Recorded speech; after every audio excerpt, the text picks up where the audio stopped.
ልጅ ቅድስት ቤተሰቦችሽ እንዴት ናቸው? ማለቴ ይደውላሉ? ትደዋወላላችሁ? አይ ጋሽ እናቴ አኩርፋኛለች። ለምን? ምን አስቀይመሻችሁ ነው? እናቴ አግቢ ነው የምትለኝ። ባል አምጥተውልኝ ነበር። ምን ባል አግቢ ነው? አዎ ጋሽ እስከ መቼ ሰው ቤት ትኖሪያለሽ? አግቢና የራስሽን ህይወት ኑር እያሉኝ ነው። ለነገሩ እውነታቸውን እኮ ነው። እኔ ቤት ራሱ እኮ እንደ ቀልድ 6 ዓመት እኮ ሞላሽ። ከዚህ በኋላ ሌላ ቤት አልገባም። እንዴ ሲጀመር ከዚህ ቤት ለምትወጪና ነው? አይ ጋሽ እሱስ መውጣቴ እኮ አይቀርም። እንዴ ቅድስት ምን ማለት ነው? ለምን የምትወጪው? አይ ጋሽ እናቴ ዋትለኝም እኮ ነው ያስባለሁ። የወላጅነት ጣሙን ደግሞ ባንተ ይቻላል። ወግ ማረግ ማየት ማግባት ፈልጋለሁ። እናቴንም ደስ ማሰኘት ፈልጋለሁ። ቆይ ጓደኛ ማለቴ ጓደኛ አለኝ የምወደው ልጅ አለ ብለሽኝ ነበር የሆነ ሰዓት። የምን ጓደኛ? እንዴ የምወደው ሰው አለ እሱ ግን አያውቅም ብለሽኝ ነበር እኮ። እሱስ አዎ ጋሽ እውነት ነው። እና እሱን ነው የምታገቢው? ሳያውቀኝ ምን ብዬ አገባዋለሁ? ሳይረፍድ ካወቀ ምናልባት አገባዋለሁ። አልገባኝም። እንኳን መጣሽ ማለት አንቺ ወርቁ ምናምን ታጣስን ስራትሽ ነው ያጂ አላስ የሆንኩ ልጅ ምን ላድርግ? በቃ እድል እኮ ነው። ምግብ ላምጣልሽ? እባክሽን አሁን ስለደነገጥኩ አራበኝም አልበላም። እሺ በቃ ነኝ ይችላል።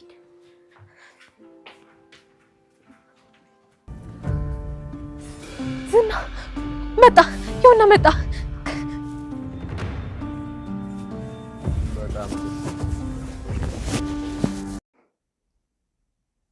ሞገስ ጓደኞቹን ዳጣንና ብሩክን አላምንም ብሎ ራቅ ወዳለበት ቦታ ተያይዘው ከዱላ ጋር ሄደው ነበር። ነገር ግን ዝና እጁ ረጅም ስለሆነ ሁሉንም ነገር በገንዘብ ስለሚያምንና በገንዘብ ስለሚመካ የሚያደርገው ነገር ቢያጣ ድምጻቸው ሲጠፋበት በተደጋጋሚ ዳጣን እሷን የሚከታተላት ሰው ቢልክም ሊሳካለት ስላልቻለ ሉላ ከእጁ ከወጣች ውላ ስላደረች ነገሩ ሁሉ ግራ ስለገባው ከአሁን በኋላ መሞትም ካለብኝ መሞት መግደልም ካለብኝ መግደል አለብኝ እንጂ እስከ መቼ ድረስ ነው ሉላን አጥቼ የምኖረው በማለት ወስኖ ነበረ።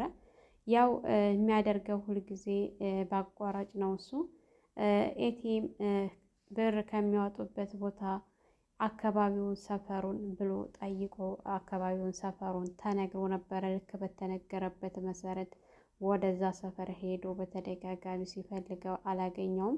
ነገር ግን በስተመጨረሻ አገኘው። ሰላም ሰላም፣ ውድና የተከበራችሁ የቻናላችን ቤተሰቦች እንኳን ሰላም መጣችሁ። ዳጣ በጣም የምታሳዝን ብቻዋን እየመጣች ባለችበት ሰዓት እንግዲህ እሷን የሚከታተሉ ብዙ ጊዜ ሞገስ እናገኘዋለን ብለው የሚያስቡት በዳጣ ምክንያት ስለሆነ በሄደችበት በገባችበት በወጣችበት ሁሉ ነው ሰላይ የሚልኩባት። እሷ በጣም እየተጨናነቀች እና እየተጣበበች ነው። አሁን ሰዓት ላይ ሞገስ ጋር ደውላ ወደ ሞገስ ልትሄድ ባለበት ሰዓት ነው ከፊት ለፊቷ እሷን የሚጠብቁ ሰዎች ስታገኝ በጣም ደንግጣ ለሞገስም ነግራው ካሁን በኋላ አበቃልኝ ስትለው እሱም አብሽሪ ምንም አትሆኝም ነበር ያላት። ልክ ሰውየውን ከፊት ስላየችው ወደ ኋላ እያፈገፈገች በምትመጣበት ሰዓት አንድ ሰው ሁኔታዋን ሲያየት መሆነች ነው ብሎ ሲያት በጣም ደንግጣ እየሮጠች ወደ ብሩክ ቤት ነበር የመጣችው።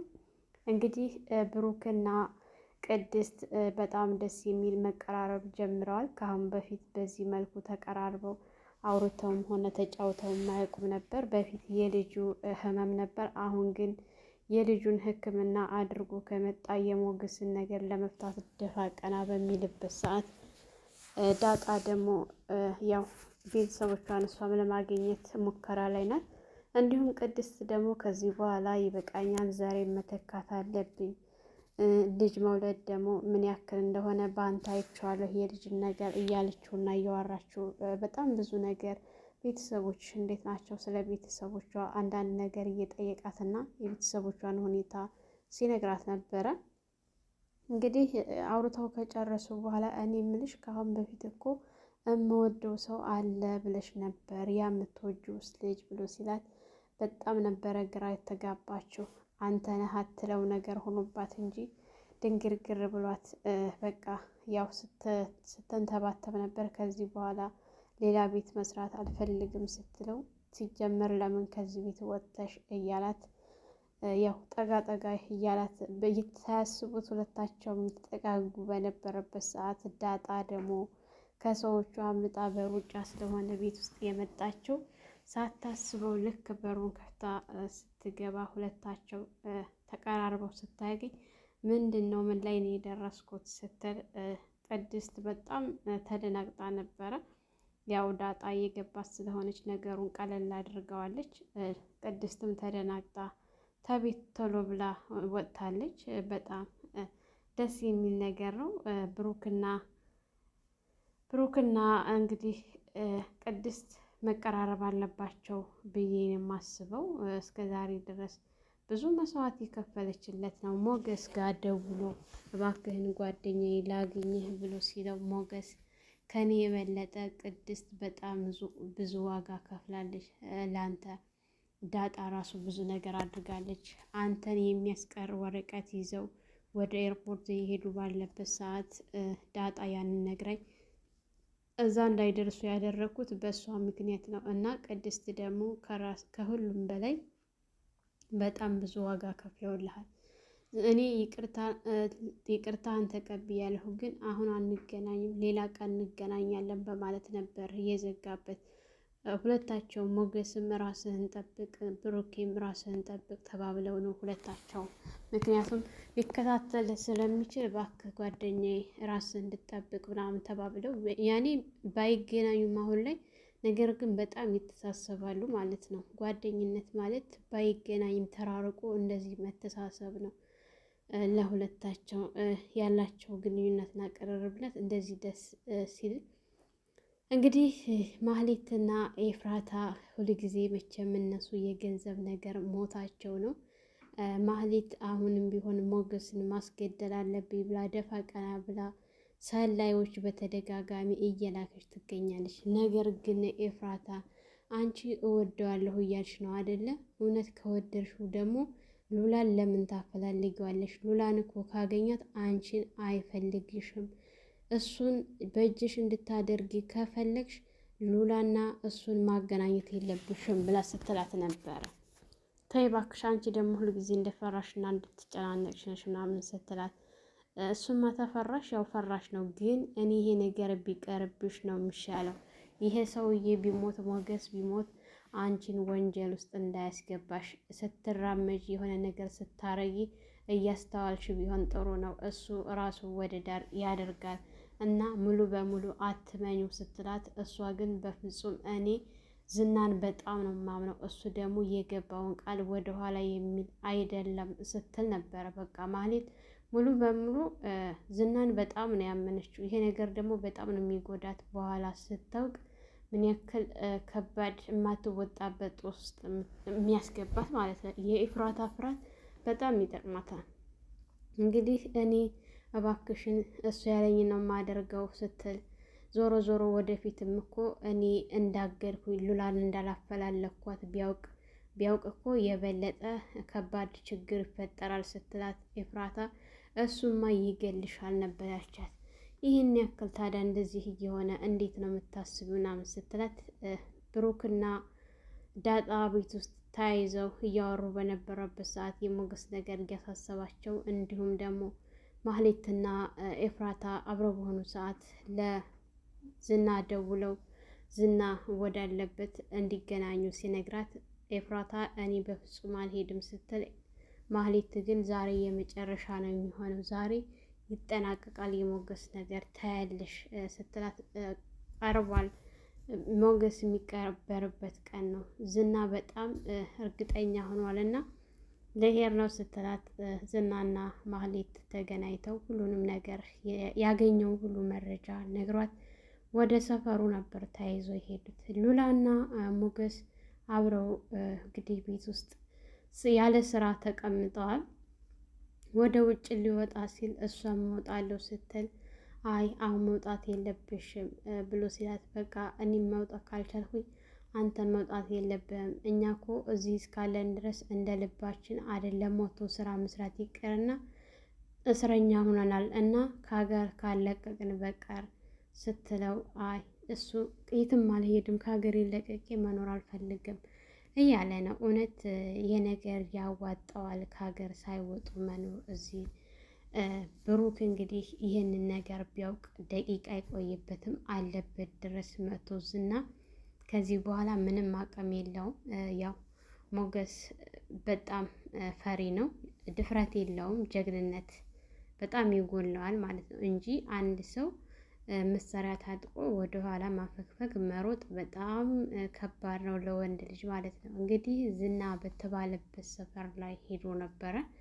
ሞገስም አንዳንድ ነገሮችን ገዛዝቼ እመጣለሁ ብሎ እንደተባለውም ኤቲኤም አካባቢ ጠብቀውት ደክሟቸውና ሰልችቷቸው ማህሌት እባክህን እንሂድ ከዚህ ሰፈር ምንም አላየንም እኮ ምናምን በምትለው ሰዓት እንዳጋጣሚ ሞገስን ስታየው ይሄውና ሞገስ ስትል ወደሱ ሲከታተሉት ወደ ሰፈር ሲገባ ሰው ጸጥ ባለበት አካባቢ ቀደሙት። እሱ አይቷቸው ሊሮጥ ሲል ነገር ግን በጣም ስለቀረበው ዝና አጠገባቸው ስለነበረ አማራጭ ስላልነበረው ያው መሳሪያውን አውጥቶ በመሳሪያ መስፈራራት ነበረ ያለው አማራጭ።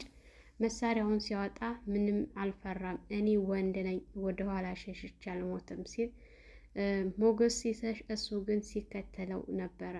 ነገር ግን መሳሪያ ይዞ ስለነበረ ማህሌት እባክህን ዝና ይገለሃል፣ ተወው፣ በሌላ ቀን እናገኘዋለን፣ አሁን እንመለስ ብትለውም እሱ ግን በፍጹም ከዚህ በኋላ ወይ እሱ ወይ እኔ እንሞታለን ሲል እኔ አልሞትም በአሁኑ አንተ ነህ እንጂ የምትሞተው ብሎ መሳሪያውን አውጥቶ ደቀነውበት። ነገር ግን በፍጹም ሊተኩስበት አልቻለም።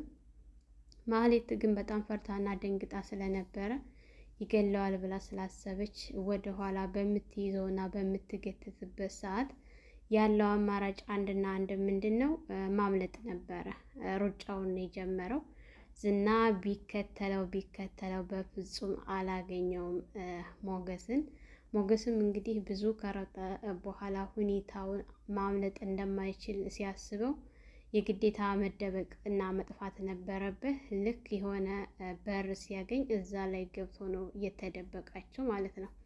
እሱ እዛ ተደብቆ እነሱ ግን የሮጠ መስሏቸው አልፈውት ሄደዋል። ቀጥ ብሎ ስልኩን አንስቶ ወደ ዳጣ ጋር ደውሎ ዳጣ ምናልባሽ በህይወት ላልኖር እችላለሁኝ፣ ዝና ያለሁበትን ሰፈር አውቆታል፣ እዛው አለሁበት ድረስ መጣ፣ እንዴት እንደሆነ ላውቅ አልቻልኩም፣ ግራ ገብቶኛል ብሎ ሲላት እንዴት ሊመጣ ቻለ? ቆይት ነው ያለው፣ ቦታውን ንገረን እንመጣለን አሁን ስትለው ምንም ሳያንገራግር ኑ ቶሎ ድረሱልኝ ነበር ያላቸው። ፖሊስ ይዘን እንመጣለን ስትል በፍጹም ፖሊስ ይዘሽ እንዳመጭ፣ ምክንያቱም የዝና ህጋዊ ሚስቱ ስለሆነች ፖሊስ ከመጣ እኔ ነኝ ወንጀለኛ መሆነው እና ፖሊስ ይዛቸው ሳይሆን ብቻችሁን ቶሎ ሰፈሩ ምናምን ነግሯቸው እሺ እንመጣለን እንዳታስብ ነበረ እያለችው። እንግዲህ ዳጣ ይህንን ስትሰማ አብሽር ሞጌ ምንም አትሆንም፣ ብሩክ ጋር እንመጣለን ነበረ ያለችው። እንግዲህ ካሁን በኋላ ልኖርም ላልኖርም እችላለሁኝ ሲላት በፍጹም ምንም አትሆንም እንደርስልሃለን አብሽር ነበር ያለችው። እውነት ግን ሞገስ እውነት እንደው መሳሪያ ይዞ በዚህ ልክ ከመፍራትና መሸሽ ይሄ ወንድነት ነው? ለነገሩ ፈሪ ለእናቱ ይባላል አይደለም? ሉላ ቤት ውስጥ በሆነችበት ሰዓት ሞገስ ከወጣ ጀምሮ ምንም ሰላም ስላልተሰማት በተደጋጋሚ እየደወለችለት ነው መሆንህ ነው እያለችው፣ እሱ ግን ምንም አልሆንኩኝ አብሽር ያታስቢ እመጣለሁኝ እያላት፣ እሷ ግን የሆንከው ነገር አለ ወይ? ምንድን ነው? ምን የተፈጠረ ነገር አለ እያለች ነው በተደጋጋሚ። በቃ ቀልቧ በጣም ነው የቆመው። የሆነ ችግር የተፈጠረ እንዳለ ነገር ተሰምቷታል እሷ ማለት ነው። አንዳንድ ሰዎች የምንወዳቸው ሰዎች እንደዚህ አይነት መሻክል ሲፈጠር የሆነ ቀልብ የሚነግር ነገር አለ የሚባለው፣ እንደዛ አይነትን እያሳየች ነው የሚገኘው ሉላ። ብቻ የሉላና የሞገስ ፈተና በጣም በዛ። ከዚህ በላይ በጉልበት ተገዳ መኖር የለባትም። ብሩክ እንዳለው ብሩክ ካሁን በፊት አንተ እኮ ወዳ ሳይሆን በጉልበት እኮ አስገድዳት የምትኖር ሉላ ደግሞ ከዚህ በኋላ ማንም አስገድዷት አትኖርም፣ ነፃነት ማግኘት አለባት ብሏል። በእውነት እንግዲህ ብሩክ የሉላን ነፃነት ከዚህ በኋላ አያሳጣትም። ነፃነቷን እንድታገኝ እንደ ልቧ እንድትሆን ነው የሚያስበው። እንግዲህ እንዲሳካላቸው ከጎናቸው አለን። እኛም አብሽሩ በርቱ ነው የምንላችሁ። ሁሉንም እንደሚያሸንፍ ብሩክ አሸንፎ ዝናና አስወግዶ እንዲሁም ማህሌትን ሞገስና ሉላ ከዚህ በኋላ አብረው የሚኖሩበት ጊዜ በጣም ቅርብ ነው ብዬ አስባለሁ። እየተቃረበ ነው ያስታውቃል ማለት ነው። ሰላም ሰላም፣ ውድና የተከበራችሁ የቻናላችን ቤተሰቦች እንኳን ሰላም መጣችሁ። ላይክ፣ ሸር፣ ሰብስክራይብ እያደረጋችሁ በያላችሁበት ፈጣሪ ጠብቃችሁ መልካም ቆይታ ይሆንላችሁ።